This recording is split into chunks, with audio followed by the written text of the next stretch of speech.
صريح يسعك الفضاء الرحيب الفسيح. السلام علیکم ورحمۃ اللہ وبرکاتہ.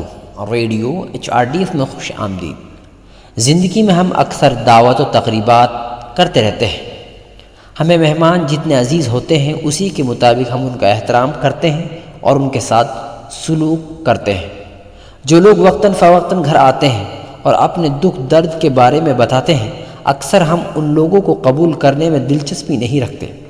اگر ہم جانتے ہیں کہ وہ آ رہے ہیں تو ہم مختلف بہانے بنا کر فرار ہونے کی کوشش کرتے ہیں. لیکن ایسے مہمان کے بارے میں سوچیں جو ہمارے ہاں کم ہی آتا ہو اور وہ مہمان جلدی واپس بھی چلا جاتا ہو.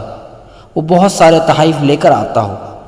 اس کی گفتگو اور اس کے ساتھ رفاقت ہمیں نئی زندگی بخشتی ہو.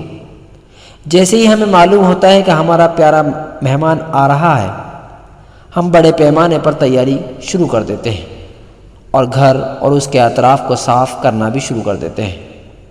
آنے والے مہمانوں کے لیے الگ کمرہ سجاتے ہیں. اچھے کپڑے پہن کر ان کا انتظار اپنے گھر کے دروازے پر کھڑے ہو کر کرتے ہیں. ہم مہمان کے لیے اپنا کھانا اور سونا چھوڑ سکتے ہیں.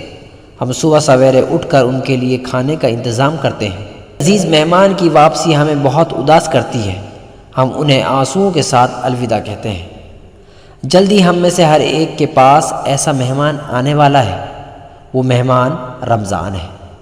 ہمارے پاس بھرپور تحائف لے کر آتا ہے. قرآن کریم اس میں ایک خاص تحفہ ہے. ساری مشکلات اور مسائل سن کر اس کے حل پیش کر کے رمضان لوٹتا ہے. دیکھو رمضان قریب آ رہا ہے. کیا آپ اس کا استقبال کرنے کے لیے تیار ہیں؟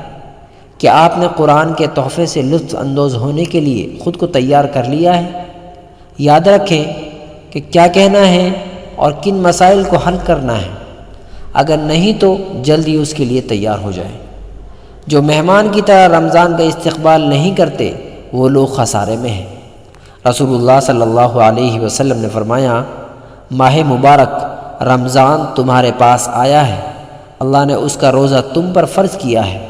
اس میں آسمان کے دروازے کھول دیے جاتے ہیں، جہنم کے دروازے بند کر دیے جاتے ہیں اور سرکش شیاطین قید کر دیے جاتے ہیں.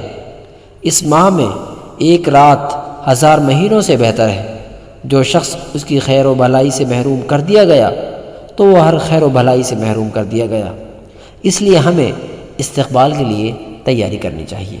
اللہ ہم سب کو توفیق عطا فرمائے.